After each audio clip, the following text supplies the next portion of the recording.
तर त्यो अन्तर्य के थियो भन्ने कुरा हामीले बुझ्ने कोसिस गरेनौँ। वास्तवमा यो कुरा ठिक छ माने भइहाल्छ नि भन्ने प्रकारकै हाम्रो भोला धारणा धेरैका मनमा पैदा भयो। तर म तपाईँलाई के भन्न चाहन्छु त भन्दाखेरि त्यो एक व्यक्ति एक पद अन्तरीय कार्यकर्तालाई सबल बनाऊ भन्ने कुरा थिएन। त्यो एक व्यक्ति एक पदको निर्णयका माध्यमबाट प्रधानमन्त्री वा अध्यक्ष मध्ये कुनै एउटा पदबाट केपी ओलीलाई हटाउन सकियो भने भविष्यमा केपी ओलीलाई दुवै पदबाट विदा गर्न सकिन्छ भन्ने मनसाय लुकिया थियो। त्यस अर्थमा हामीले के भन्यौँ, संसदीय राजनीतिमा सहभागी भएको पार्टीको अध्यक्ष प्रधानमन्त्री हुन नपाउने कुरा राजनीतिक दृष्टिकोणले नै त्रुटिपूर्ण हुन्छ। त्यस अर्थमा यो एक व्यक्ति एक पदको नारा उचित होइन हामीले भन्यौँ। तर उहाँहरूले पार्टी पङ्क्तिलाई विभाजित गर्नका लागि चर्को रूपमा यो कुरा उठाउनु भयो। तर आज उहाँहरूले बनाएको पार्टीभित्र के उहाँहरूले एक व्यक्ति एक पद आफ्ना लागि लागू गर्न तयार हुनुभएको छ? नेकपा माओवादी केन्द्रभित्र पार्टी अध्यक्ष पुष्पकमल दाहाल प्रचण्ड, संसदीय दलको नेता पनि पुष्पकमल दाहाल प्रचण्ड, एक व्यक्ति एक पद लागू भयो। माधव नेपालको पार्टीभित्र ल म दलको नेता दलको अध्यक्ष भएँ, मभन्दा पहिले पार्टीको नेता भएको झलनाथ खनाल प्रधानमन्त्री भइसकेका झलनाथ खनाल मसँगै हुनुहुन्छ, म संसदीय दलको नेतामा झलनाथ खनाललाई प्रस्तावित गर्छु भनेर सुन्नुभयो। तर त्यो नारा कमरेड केपी ओलीका विरुद्धमा लगाइएको नारा थियो, त्यो पार्टीलाई विभाजित गर्नका लागि लगाइएको नारा थियो भन्ने कुरा आज पुष्टि भयो। त्यस अर्थमा म तपाईँलाई के भन्न चाहन्छु त भन्दाखेरि नेकपा भित्रको अन्तर सङ्घर्षमा जे विषय पुष्पकमल दाहाल प्रचण्ड र माधव कुमार नेपालका तर्फबाट सिर्जना गरियो ती एक प्रकारले भनियो भने पार्टीको मुख्य नेतृत्वलाई विस्थापित गर्ने, आन्दोलनलाई कमजोर बनाउने धेर उद्देश्यका साथ भएको थियो भन्ने कुरालाई बुझेर हामीले नेपालको कम्युनिस्ट आन्दोलनलाई बलियो बनाउने कर्तव्य हाम्रो हो भन्ने कुरालाई गहिरो गरी मनन गर्नु जरुरी छ भन्ने कुरा म तपाईँहरूका बिचमा राख्न चाहन्छु। नेकपाभित्र अन्तर सङ्घर्ष चलिरहेका बेलामा जुन दिन प्रतिनिधि सभा विघटन भयो त्यो दिन बिहान म पुष्पकमल दाहाल प्रचण्डको निवासमा पुगेका थिएँ। एकतालाई जोगाउन सकिन्छ कि मैले उहाँलाई भने तपाईँले प्रस्तुत गर्नुभएको 19 बुँदे अभियोग छ, त्यो चाहिँ रूपान्तरणकारी अभियोग पत्र होइन, निषेधकारी फिर्ता गर्नु। उहाँले भन्नुभयो यो सार्वजनिक भइसकेको छ, फिर्ता हुँदैन।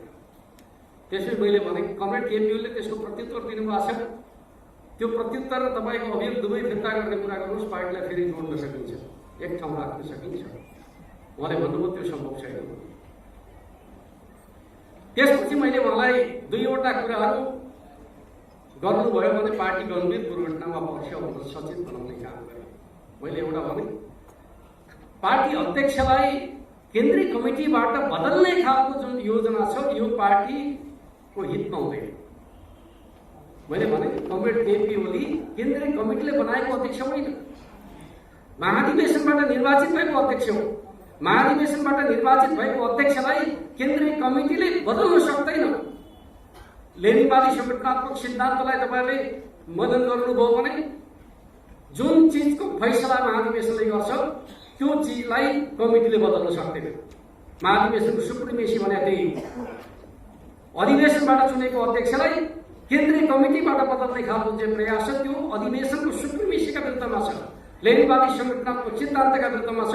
त्यो काम तपाईँले गर्न खोज्नुभयो भने पार्टीले त्यसमा समस्या पैदा गर्छ। त्यसपछि मैले भने तपाईँहरू साँच्चै पार्टीलाई सहज ढङ्गले अगाडि बढाउन चाहनुहुन्छ भने महाधिवेशनको आयोजना गर्नु। कमरेड केपी ओलीले भन्नुभएको छ महाधिवेशनमा म अध्यक्षको उम्मेदवार बन्दिनँ, त्यस पछाडि तपाईँहरूमध्ये जो कार्यकर्ताको विश्वास जित्नुहुन्छ त्यही अध्यक्ष बन्नु होला। तर प्रचण्डले भन्नुभयो अधिवेशन गर्न सक्ने सम्भावना छैन, सम्भव छैन। त्यसपछि मैले उहाँलाई भने संसदीय दलबाट नेता बदल्ने ठाउँ रहँदै तपाईँहरू बाहिर हस्ताक्षर जुटाएर चाहिँ कङ्ग्रेससँग मिलेर प्रधानमन्त्री बदल्ने जुन प्रयास गर्दै हुनुहुन्छ त्यो प्रयास पार्टीको विभाजन हो। यदि तपाईँहरू साँच्चै प्रधानमन्त्री बन्न चाहनुहुन्छ भने संसदीय दलभित्र बहुमत साबित गर्नुहोस्। दलभित्र बहुमत साबित गर्यो भने दलको नेता बन्न पाइन्छ, दलको नेता बन्यो भने प्रधानमन्त्री बन्न पाइन्छ। त्यो बाटो हुँदा हुँदै तपाईँहरू उल्टो बाटो किन हिँड्यो?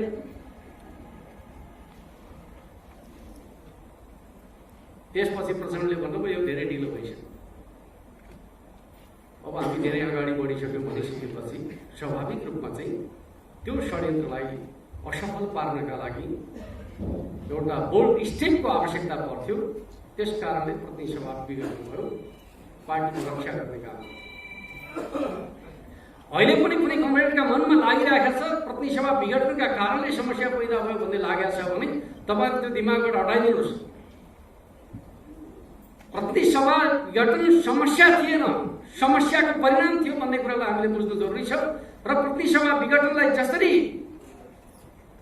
प्रचण्ड र माधव नेपालहरूले प्रतिगमनका रूपमा प्रचार गर्ने काम गर्नु भएको छ, वास्तवमा भन्नुहुन्छ भने प्रतिनिधि सभाको विघटन भनेको नयाँ चुनावको योजना थियो। लोकतन्त्रमा चुनावमा जाने कुरा अलोकतान्त्रिक हुन सक्दैन, जनतामा जाने कुरा लोकतान्त्रिक हुन सक्दैन। त्यस अर्थमा एउटा जनादेशबाट निर्माण भएको शक्तिलाई जब जनादेश खण्डित हुन्छ त्यस्तो अवस्थामा जनतामा जाने कुरा अपरिहार्य हुन्छ। विगतको चुनावमा हामीले एक प्रकारले भन्नुहुन्छ भने एउटै चुनावी घोषणा पत्रबाट मुलुकमा बलियो वामपन्थी शक्ति निर्माण गर्ने उद्देश्यका साथ, मुलुकमा स्थायित्व कायम गर्ने उद्देश्यका साथ हामीले चुनाव लडेका थियौँ र जनताको विश्वास प्राप्त गरेका थियौँ। त्यो विश्वासलाई हामीले घात गरेको होइन। त्यो विश्वासलाई घात गर्ने काम कसबाट भयो त भन्दाखेरि पुष्पकमल दाहाल, प्रचण्ड र माधव नेपालहरूका तर्फबाट भयो। कांग्रेसका विरुद्ध प्राप्त भएको जनादेशलाई कांग्रेसलाई नेतृत्व सुम्पनेका लागि प्रयोग गरियो। एक प्रकारले भन्नुहुन्छ भने जनादेशमाथि गद्दारी गर्ने काम भयो। त्यो कामको नेतृत्व कसले गर्यो त भन्दाखेरि पुष्पकमल दाहाल, प्रचण्ड र माधव नेपालले गर्नुभयो भन्ने कुरालाई तपाईँ हामी सबैले बुझ्नु जरुरी छ भन्ने कुरा म तपाईँहरूका बिचमा राख्न चाहन्छु। यो पृष्ठभूमिमा हामी एउटा अन्तरसङ्घर्षको प्रक्रियाबाट गुज्रिरहेका थियौँ। स्थानीय चुनाव त्यही परिवेशमा निर्माण भएको थियो। जनताले हामीलाई कसरी हेरिरहेका छन् भन्ने कुराको मूल्याङ्कनमा हामी प्रवेश गर्न चाहन्छौँ र म तपाईँलाई भन्न चाहन्छु, वास्तवमा भन्नुहुन्छ भने यो चुनाव हाम्रो पार्टीका केन्द्रीय उपाध्यक्ष सुरेन्द्र पाण्डे कमरेड आइपुग्नु।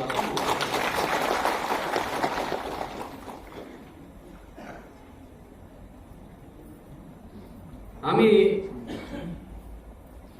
चुनावका माध्यमबाट हाम्रो यथार्थ स्थिति के हो भन्ने कुराको आकलन पनि गर्न चाहन्छु। त्यस अर्थमा म कमरेडलाई के भन्न चाहन्छु त भन्दाखेरि यो चुनावमा नेपाली कांग्रेसले बडा चलाखी गरेछ। पार्टीले गठबन्धनको कुरा त गर्यो, तर त्यसमा पनि उसले बडा चलाखी गरेर देखियो। के गरेछ भन्दाखेरि जहाँ नेपाली कांग्रेस साह्रै बलियो छ, एक्लै चुनाव जित्ने सम्भावना छ, त्यहाँ एक्लै चुनाव लड्यो, कसैसँग तालमेल गरेन। झन्डै झन्डै 753 स्थान मध्ये उसले 20% स्थानमा नेपाली कांग्रेस एक्लै चुनाव लड्यो।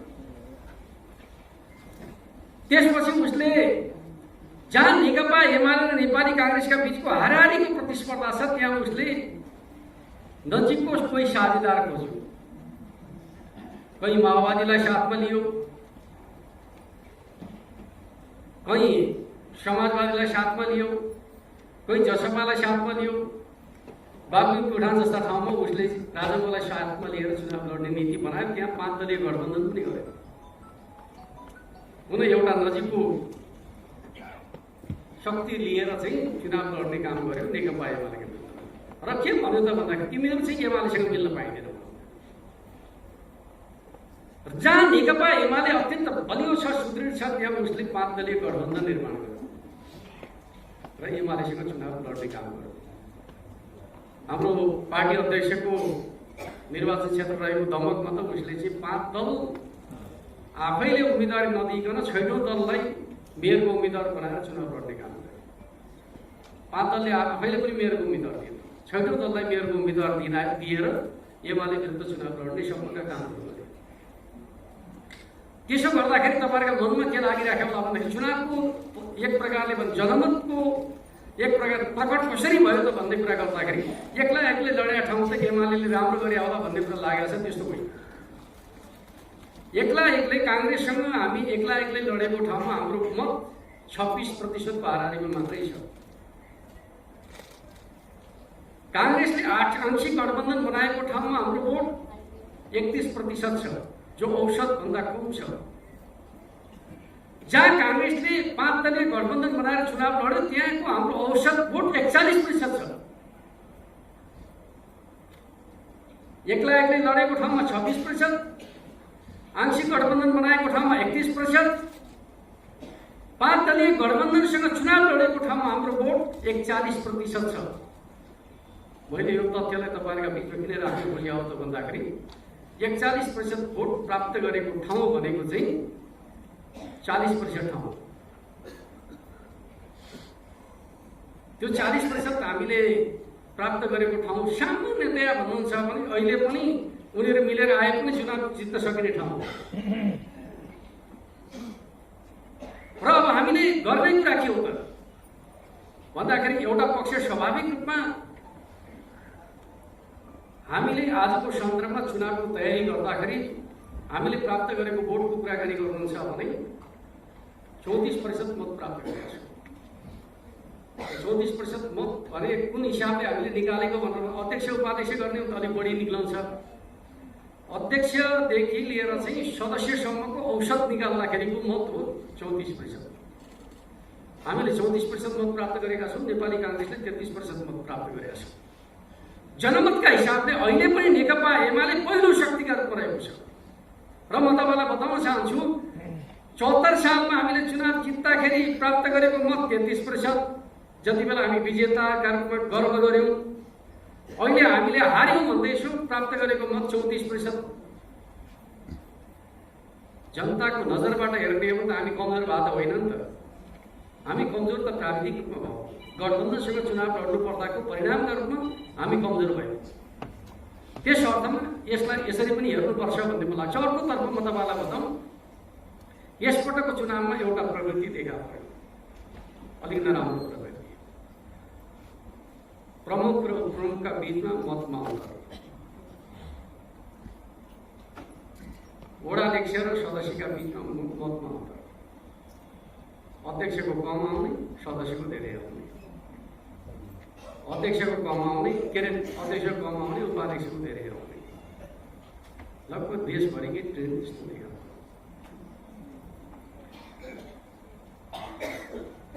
अब यसमा दुईटा कुराले त्यस्तो हुन सक्छ भन्ने लाग्छ।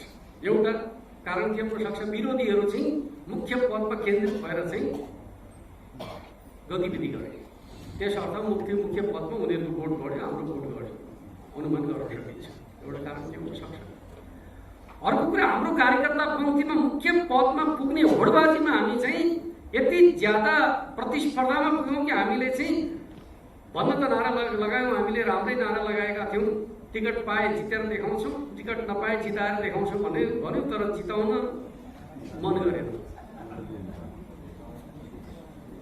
जित्न कोसिस गर्यो आफ्ना लागि, जिताउने कर्तव्यबाट हामी चुक्यौं। यसले हाम्रो भोटमा केही नभए पनि 2-3% भोट हाम्रो निष्क्रियताले, हाम्रो असन्तुष्टिले, हाम्रो अराजकताले तलमाथि परेको छ। त्यस अर्थमा साँच्चै पार्टीलाई विजय बनाउने संकल्प गर्ने हो भने पार्टीभित्रको आन्तरिक एकता र समझदारी निर्माण गर्ने बित्तिकै हामीले 2-3% भोट सजिलै बढाउँछौँ। धेरै मेहनत गर्नै पर्दैन। हामी चितवनका कार्यकर्ताहरू र नेताहरू आउने निर्वाचनका हकमा हामीले यो लडाईलाई पार्टीको लडाईका रूपमा लिनेछौँ। आफ्नो आकांक्षालाई असन्तुष्टिका रूपमा प्रकट गर्ने छैनौँ। आफ्नो आकांक्षा असन्तुष्टिका रूपमा प्रकट गर्नु हाम्रो अयोग्यता साबित हुनेछ भन्ने कुराको अठोट संकल्प मात्रै गर्यो भने 2-3% हाम्रो भोट बढ्नेछ र हामीले यो जुन छ नि 41% भोटवाला निर्वाचन क्षेत्रहरू प्राय सबै जित्दैछौँ। जित्दैन त्यो तपाईँ हामीका नेता कार्यकर्ताहरूको भूमिकामा भर पर्ने विषय हो।